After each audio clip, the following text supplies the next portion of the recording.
Hello मेरे प्यारे दोस्तों, नमस्कार। मैं हूं गौतम ऋतु और आपका स्वागत है मेरे यूट्यूब चैनल गौतम ऋतु में। दोस्तों, आज फिर हाजिर हूँ आपके सामने एक नए कहानियों, एक रोचक तथ्य लेकर आया हूँ जो आपको ज्ञान और ओत-प्रोत से भरती है। ऐसे वीडियोस आज बहुत ही कम मिलते हैं। बुरे वीडियो बहुत ज़्यादा प्रचलित होते हैं, वे ज़्यादा वायरल किया जाता है।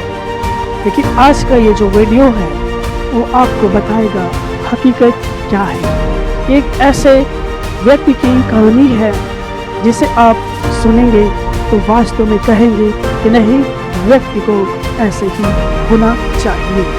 जिंदगी में व्यक्ति को कुछ ऐसे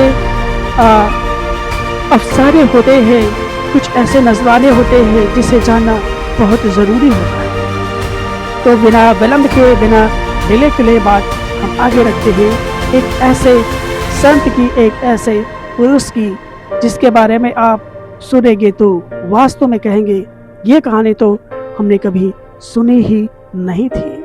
आज के इस वीडियो में मैं आपको बताऊंगा एक ऐसी कहानी जो आपको ज्ञान और ओत-प्रोत से भर देगी। तो ऐसे वीडियो सुनने के लिए अगर हमारे चैनल में नए हैं तो सब्सक्राइब करें, लाइक करें, कमेंट करें, ताकि आपको ऐसे ही अच्छे इन्फॉर्मेटिव वीडियोस आपको मिलते रहें। इस वीडियो का उद्देश्य है ज्ञान का प्रचार करना है, क्योंकि आज का जो परिदृश्य है वो कुछ अजीब सा है। परिस्थितियाँ प्रतिकूल है, लोग प्रतिकूल है, हर चीज प्रतिकूल चला है मनुष्य के, क्योंकि इसका दोष ही सिर्फ मनुष्य है।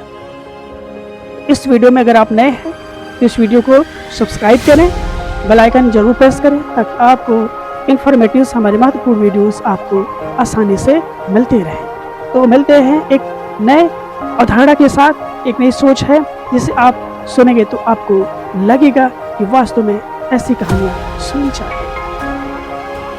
मैं आपको एक ऐसे साधु के बारे में बताना चाहता हूँ जो बहुत ही पहुँचे हुए साधु हैं, बहुत उत्तम साधु हैं।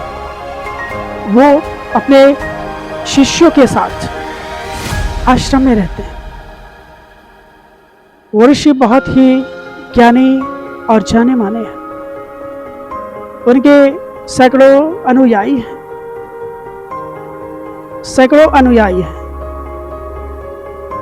सेवा करते हैं, शिक्षा ग्रहण करते हैं उस आश्रम में। उस आश्रम में प्रेम, दया, करुणा, अहिंसा का पाठ पढ़ाया जाता है। सहसा एक दिन महात्मा को कहीं बाहर जाना था, लेकिन वो जब जाते थे अपने साथ 5 शिष्यों को लेकर जाया करते थे। कहीं भी उनको जाना हो अपने 5 शिष्यों को लेकर जाते थे, क्योंकि उन्होंने जो साधना, जो तपस्या की है वो किसी लोभ लालच नहीं की थी, वरन मनुष्य के कल्याण हेतु, मनुष्य के भलाई हेतु, समाज के उद्धार हेतु उन्होंने वो तपस्या साधना की थी। कोई ऐसी साधना या तपस्या नहीं थी। उनके पास शक्तियां हैं, पल भर में किसी गरीब को रईस बना देंगे, अमीर बना देंगे, एक असुंदर व्यक्ति को सुंदर बना देंगे। ऐसे नहीं थे उनके पास।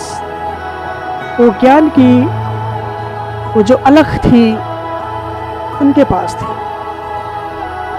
क्योंकि जो एक सच्चा साधु होता है वो सबसे परे होता है, हर बंधनों से परे होता है, मुक्त होता है। उसे दुख कष्ट नहीं छू पाते, उन्हें अपने पराये का कोई भेद नहीं होता है, उनकी दृष्टि में सब समान होते हैं।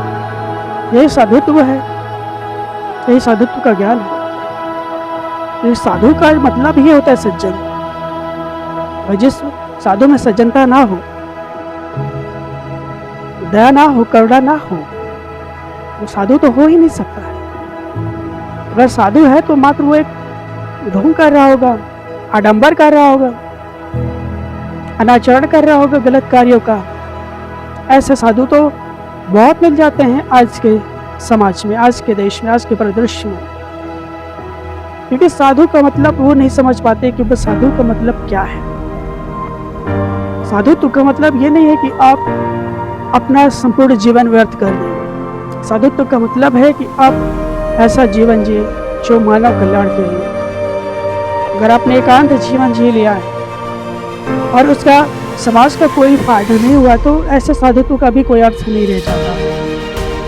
साधुत्व अपने आप में एक कसौटी है जिसे परखना पड़ता है, समझना पड़ता है, उसे जानना पड़ता है, हर एक चीज को समझना पड़ता है।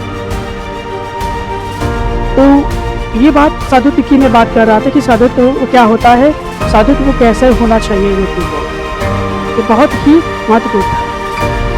मैं बोल रहा था कि वो साधु जब भी कहीं जाया करते थे तो अपने 5 शिष्यों को लेकर कहीं भी जाया करते थे।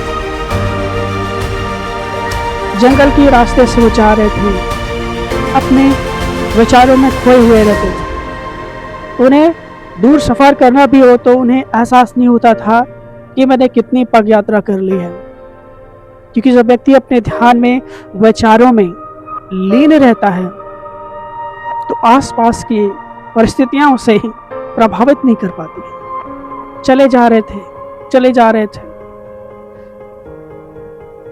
और उनके जो 5 शिष्य थे वो भी सोच रहे थे कि आज हमारे गुरुजी का हाल लेकर जा रहे हैं, क्योंकि गुरुजी कभी बताते नहीं थे किसी को, चल देते थे।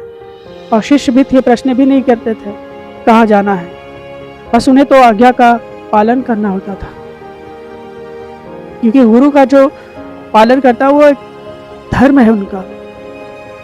क्योंकि उनको पता था कि हमारे गुरु बहुत पहुंचे हुए सिद्ध पुरुष हैं। ये बात करते करते सहसा वो एक नदी के किनारे पहुंचते। नदी बहुत ही गहरी है, बट इतनी गहरी नहीं है कि डूब जाए इंसान। उसमें वो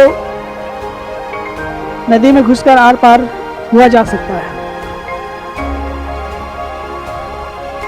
तो जब जाते हैं तो वहाँ पे देखते हैं कि जब उनके महात्मा और 5 शिष्य वहाँ पहुँच जाते हैं तो देखते हैं कि एक बहुत ही सुंदर एक स्त्री वहाँ पर बैठी रहती है उस नदी के किनारे। शायद वो उस पार निकलना चाहती थी, बट निकले कैसे?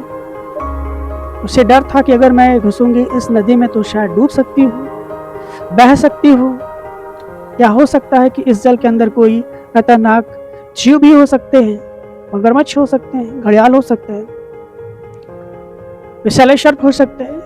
उससे तरह तरह के उसके प्रश्न उठ रहे थे उस स्त्री को, जो दिखने में अद्वितीय सुंदरी थी। महात्मा ने सब देख ही रहे थे।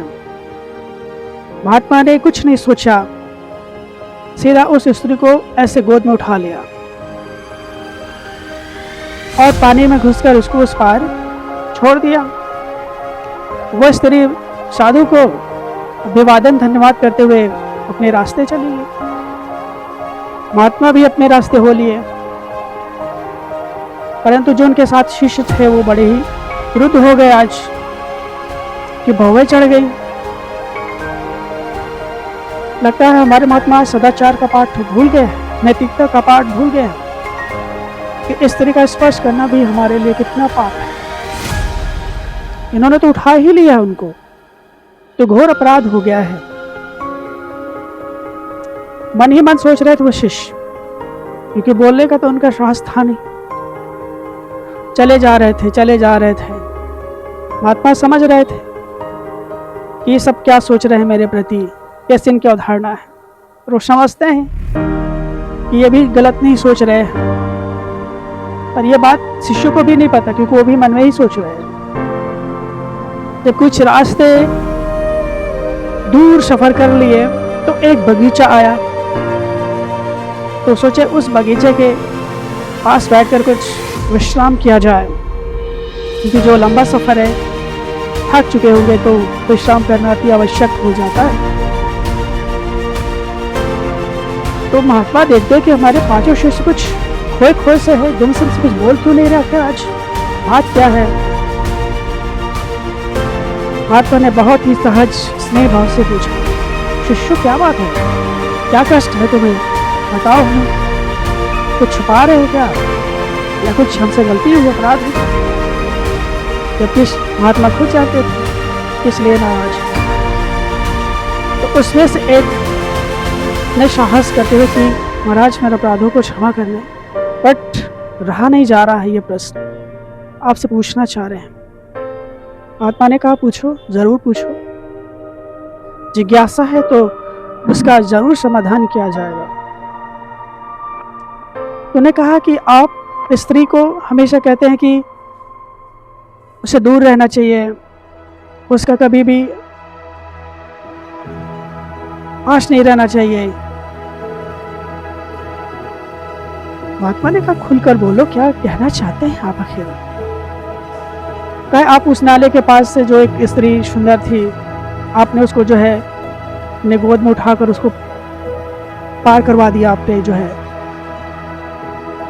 साधु मुस्कुराए, कहा बस इतनी सी बात है। कहा ये बात तो मैंने वहीं उसको छोड़ दिया बात कि मैंने किसी स्त्री को उठाया, वहां मेरे कर्तव्य था वो जो मैंने उसको कर दिया। मुझे तो याद भी नहीं रहा उसके बाद कि किस स्त्री को मैंने उठाया था, किसको पार कराया, तो मैं वही सब छोड़ दिया था उसी पास। और आप लोग अभी तक उसको मन में लिए हुए हैं, उसका ख्याल कर रहे हैं आप। सारे शिष्य मौन हो गए, शांत हो गए, निरत्तर हो गए और उनके चरणों में झुके कि हमें महात्मा हमें क्षमा करें, हमसे गलती हो गई है, कोई बात नहीं। व्यक्ति अगर सदाचार है, अगर व्यक्ति में ब्रह्मचर्य का पालन है, ब्रह्मचर्य का मतलब है कि आपके वाणी में, आपके कर्म में, आपके वचन में संयम है, वही ब्रह्मचर्य है, वही ब्रह्मचर्य है। ये बातें उनके शिष्यों को बहुत अच्छी लगी और तब तक वहां पर वृक्ष के नीचे उन्होंने फल खाए, जो भी वहां पे थे फल, विश्राम किया और फिर वो अपने गंतव्य की ओर फिर चल पड़े, चलते चले गए और फिर वो अपने दृश्य पे, अपने आश्रम में फिर पहुंच जाते हैं। तो ऐसे साधु का होना बहुत ही दुर्लभ है। व्यक्ति को ऐसे ही होना चाहिए जो मैं बताया हूं, बहुत ही हमें किसी के प्रति कोई दृष्टि,